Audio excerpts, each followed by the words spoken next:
Hello, and I hope you've had a wonderful weekend. Good bank holiday. Just living the last day. It is Monday and it is the 10th of April today. And I hope you can hear me well. And thanks for your patience. And you probably saw that today, earlier on, I uploaded a couple of new, shall we call them, engineering videos.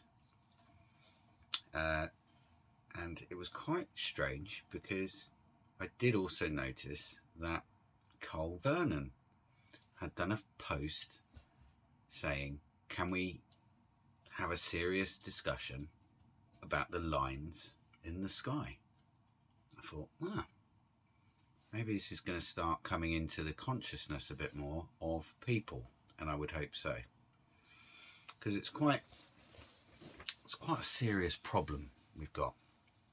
See, a lot of people suck up that crap that they talk about on the old British BS corporation about, and they're really focusing on it now, that every day there's some article about, the old climate, yeah. And I did look about, I think it was 4 parts to Saturday's video. That's when I recorded it. And I think we really need to bring this into people's consciousness, that it's not all natural phenomena. So yeah, you do get extreme weather, right? But at the frequencies that we are seeing it, no. Now, where was I watched Cole's, because on his post it was a link to Rumble, which I actually might do a Rumble channel. It's a lot freer, that's for sure. So I had a little look at it, and rightfully he's getting kind of upset and a bit mad with the amount of trailing that's going on. I'm really rather upset about it. So I've just cut my hair. And he says it angers him, when he looks up in the sky, they're ugly, which they are, hideous looking things, aren't they? But today, I'm always, and I've got a lot of videos on this topic, and I've tried to explain it in videos, but not everyone really can understand an explanation. They need some sort of like pictures as well going on. So what I've done is I've got a little whiteboard, and I'm hoping that I can help you understand how this crap works. Now, my drawings are a bit crude, and I don't know if you saw, certainly the first video that I uploaded today, which was actually from Saturday, where it showed one line which was like, and I said it's like Morse code, yeah.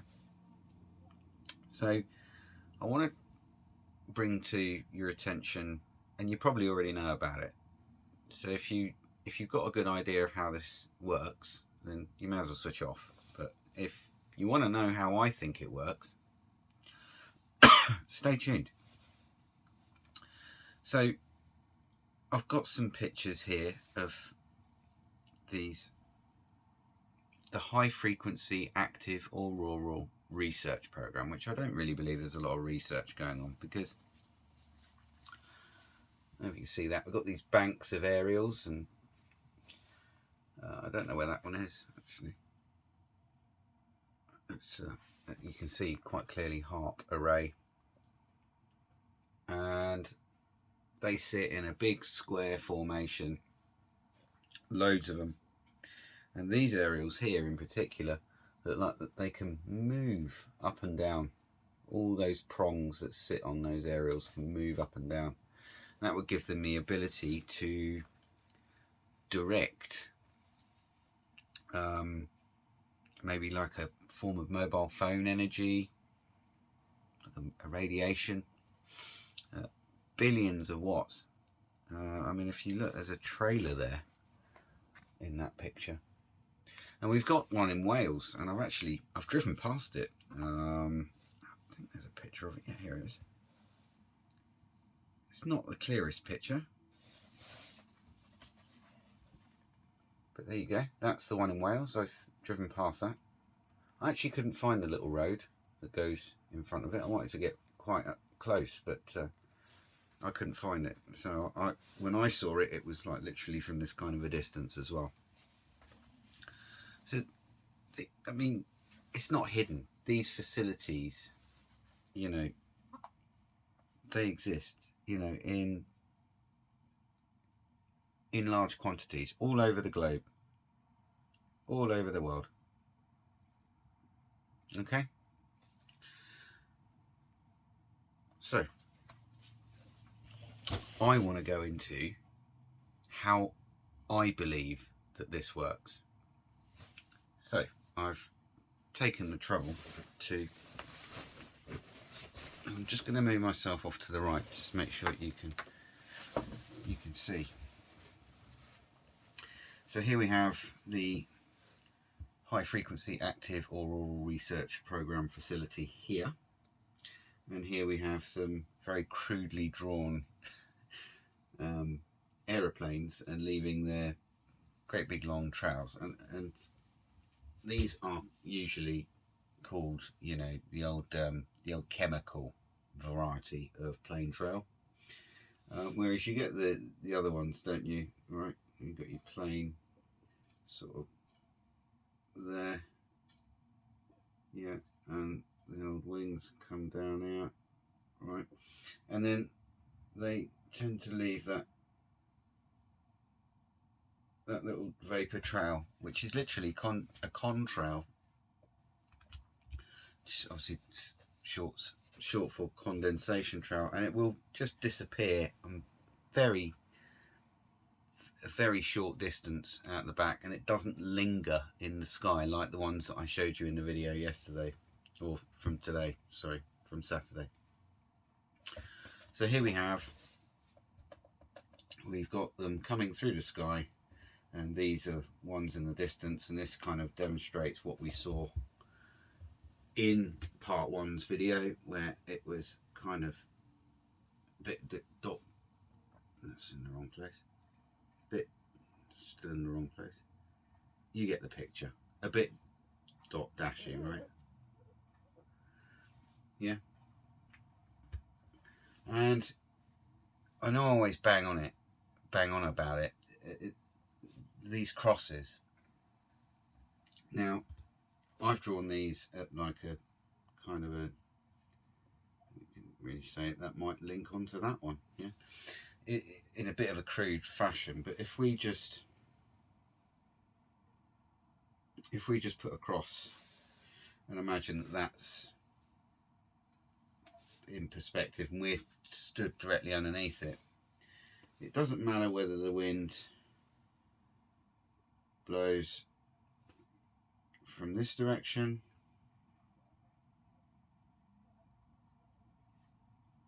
this direction, you get the idea, this direction, or even that direction, because what you're going to get is an equal spread. Whatever way the wind blows, these lines, so there's fresh ones, and say these ones have been left a while, if the wind is coming in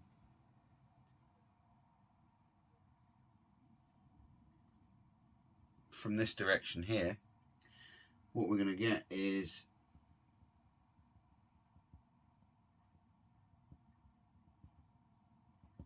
You get the idea?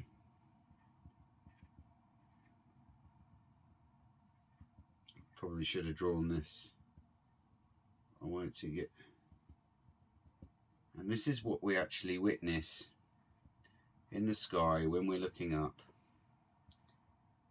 is this spread, right?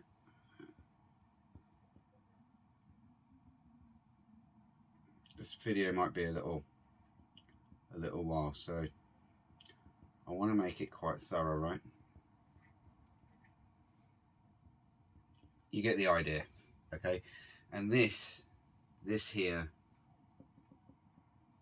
is that white, hazy, milky, semi-transparent, where, you know, I showed you yesterday, or today should I say, and the sun was sat behind here, and it really affected the amount of sunlight that was coming through. Now, they're made up of predominantly aluminium oxide, which is why we're getting a lot of scientists in journals saying there's an unusually large quantity of aluminium oxide to be found out in the countryside. Where's it coming from? So as this spreads out throughout the sky, and the line itself becomes less defined. It's always got a straight edge, see, depending on where the wind's blowing. Once this is spread out enough for them, what you tend to, certainly what I've been witnessing, certainly since Rona, is these almost like ripples, and I mean, I can't draw them symmetrically, but they're like ripples in the sky, and you see it forming in this stuff. And I believe that is where they switch. I'm just going to draw this. Where they switch this on.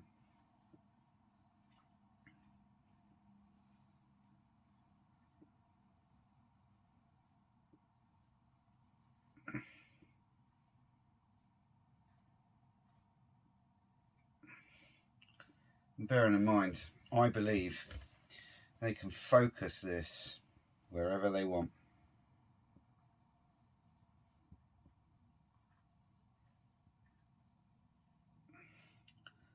So here they are, firing. Oh, that's probably why I was never a teacher. Firing the radiation energy, radioactive energy, up at this nanoparticulate. And you probably know this, but they consist of aluminium oxide, strontium, barium, and if they want to make it snow, they have to add some silver iodide to it, right? I did the experiment in the chemistry lab where we actually made it snow indoors. Yeah, I remember it well. I've got a great memory. I'm quite lucky. So once they fire this energy up at it, and you start seeing these frequencies, it looks literally like frequency lines appearing in this soup, as I refer to it. What happens is these tiny little nanoparticulates, which are nanoparticles, like dust, yeah, literally it's like dust, but it's metals. They vibrate these little particles, yeah, left, right, probably up and down, and they vibrate them at a certain frequency. And I do know that there are low frequency HAARP facilities, and I think our one is near Newcastle. I want to say near Newcastle somewhere. When you vibrate these particles, it warms the air, and I think that obviously there's a big correlation in physics between air pressure and temperature. So if you warm the air, I'm just going to use a sleeve here just for a bit of speed. If you come down here, let's draw a quick little crude map of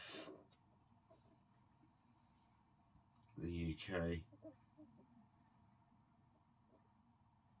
I mean, that is, it doesn't get much cruder than that, I'm sorry.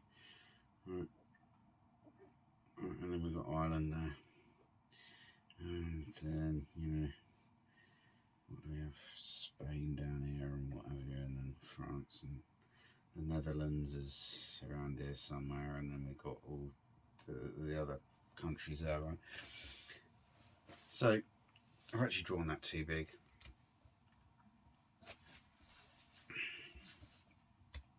So we'll just quickly draw the UK as a triangle with Ireland there, right?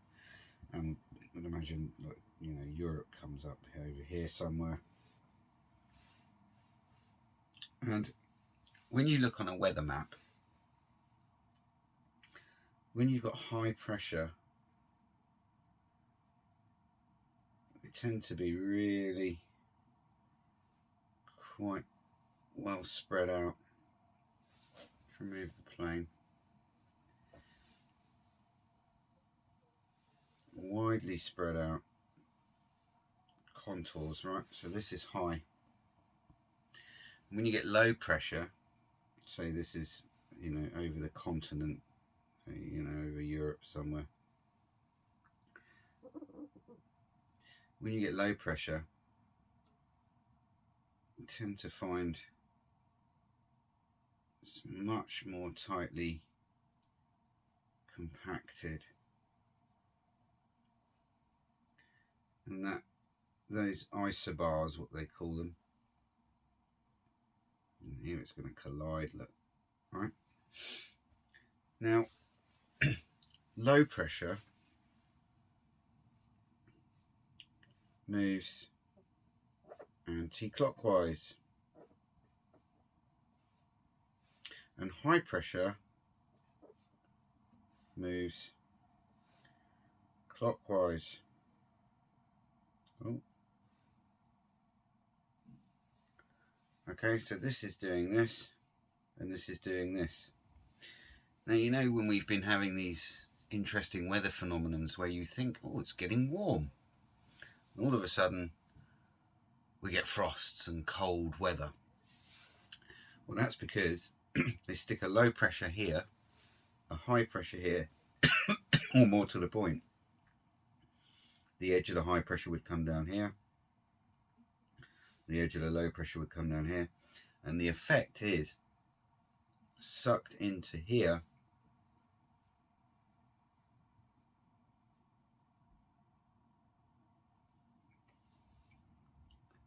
from the north and the south. We get the cold air drawn in from the Arctic, from the North Pole.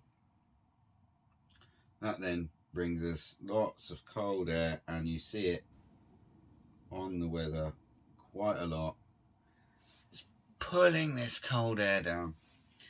And the other thing that you see is that the jet stream might move up here where it's meant to go across here. I've totally ruined my pictures now. But it's all about placing these weather systems, so this is your high, this is your low, in the right place to draw in air. Humidity, obviously that has the moisture content in the air. That all has massive effects on the weather and the severity of the weather, as does obviously the severity of the air pressure. The lower the pressure colliding with high pressure will create quite a strong weather system. And if you think about it, they're doing this all across the world. You can look up just, I mean, I always look at the sky in people's videos. You know, it's become a habit now. There's always trails in them, and they even put these things in Disney cartoons, you know, to help normalize it from a very young age, so kids just don't question it. And you might wonder, well, why do they do it? What is the purpose of changing the weather and making it appear to be more severe? Because here's my take on it, right? Climate change has been happening for millions of years, long before we ever drilled for oil or created an engine or built a factory or anything else like that. And this is all literally an excuse in order to restrict our movements and our freedoms, tax us a bit more, because, you know, obviously we're not taxed enough in the UK. There's just not enough multiple taxes upon taxes upon taxes here in the UK. So we need to have a bit more money taken out of our pocket in order to, you know, finance those that money creation and the never-ending debt of usury. And essentially get us off the land, which, you know, comes from David Icke, and I learnt that he wanted to, you know, because he was really the reason opened my eyes to this and got me looking into the HAARP facilities and how I think that they might work. And this is how I think it works, you know, which is why they let it spread out, and that correlates really quite closely with something that Schwab said, didn't it? Because I remember him doing one of these, you know, evil speeches, you know, that if we did, we'd have a knock on the old door from the police. I mean, if you like read his book, the old sorry, 19, and the reset, it says in there about, you know, 50 what was it, 5 billion useless eaters will be eliminated by the year 2050 or whatever it was. If we wrote anything like that, we'd have looks like you want to commit some sort of heinous crime against humanity. And I remember it quite clearly that when he did this speech, that, you know, and this is long after the old plan, the demic, began to fizzle out, losing its traction as people sort of wised up to it. And I know there's a lot of people that haven't even wised up to it yet, but it's certainly on its way out now, although they're still trying to keep it alive, it seems. I'm ready for the next one, eh? Keep you fearful. I wonder if the next one will actually be deadly. But anyway, or will it be all another thing in the mind? That's what I think it will be, right? So he quite clearly stated, you know, we already have the next crisis lined up, and it was the climate, right? Now, how can they take this crystal ball, right? This little crystal ball, and go, yes, in 10 years there will be some major climate crisis, and over the next 5 years we will see many people, tens of billions of people tens of millions will be displaced from the land into the smart cities. Probably not my best Klaus, but yeah. They take their old crystal ball and they're able to make these strange predictions. And they've tried it many a time before, you know, in the 60s, the 70s, the 80s, the 90s, you know. I remember the 90s and the 80s stuff, you know, the oil was going to run out, and then it was all the greenhouse gas and the hole in the ozone layer, which magically repaired itself. Yeah, CFCs, attacks on refrigerant gas, yeah. Did any of it come into fruition? No, because it was all hocus pocus. It was all, look, here's the next crisis, right? The reason why they do it is they want to convince you that this narrative that the British BS Corporation push is real, that there's real research. There is an absolute plethora of scientists who don't agree with their narrative on, you know, GW being, you know, the old global, you know, heating up, or the man-made, you know, changing climate. It's a plethora, thousands, and they're shut up. You're not willing to go along with the narrative. No, because I'm not going to push your lies, right? So anyway, you know, I don't want to, you know, start waffling and I lose my track. So forgive my lame drawing, but this is how I see it works. All right, the planes come in, it spreads out, they fire the energy at it, it vibrates the particles, it heats the air. Because if you fired radioactive energy or radiation at just the plain sky without having a medium in it, you wouldn't be able to. You wouldn't do anything to the air. It wouldn't warm it up, wouldn't cool it down, it wouldn't do anything, right? And Nikola Tesla said, if you want to understand the universe and our world, you have to think in terms of energy and frequency, right? And as you know, I believe firmly that energy is everything. So I hope that's helped maybe understand what's going on, because when you observe it, I mean, that's, you know, when you're actually watching it happen, that certainly seems to be the modus operandi that they're using. Yeah.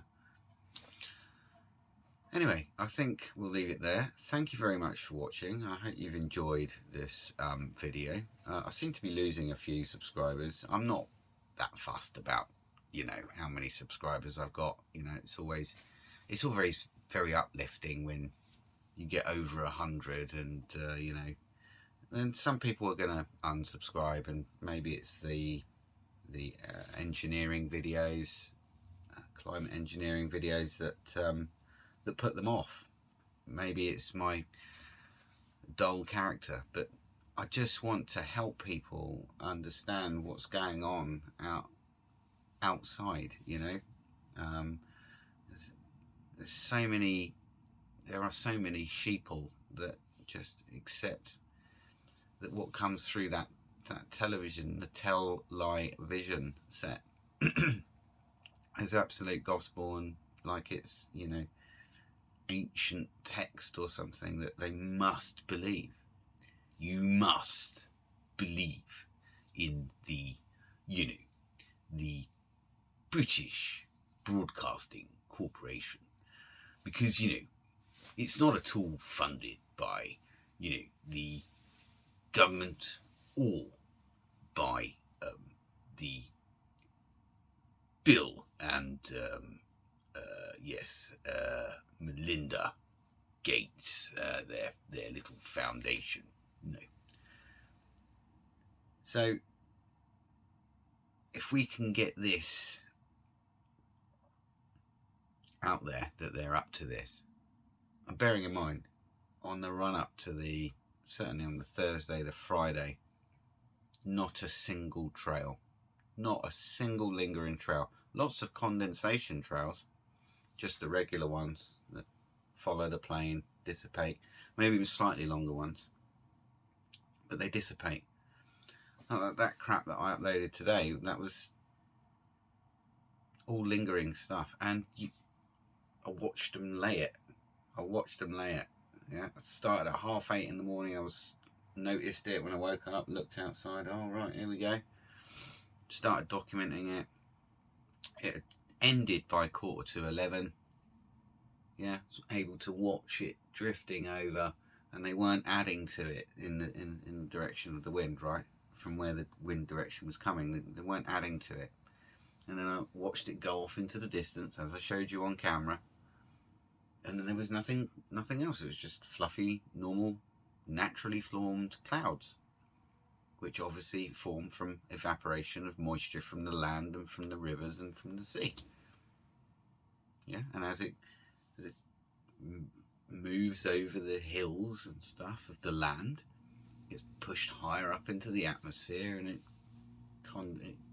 condensates bigger drops, and then eventually it rains. That's how natural clouds work, right? Not that crap where you get like a giant halo around the sun, and it really affects the sunlight. You just don't get natural clouds that form in that way, where the sun looks dimmed, looks like a dimmer. Anyway, like I say, I hope this has been fairly useful, and I look forward to seeing you all again soon when I decide what I want to talk about next. I hope you had a great Easter weekend, and thanks very much for watching, and I'll see you in the next one.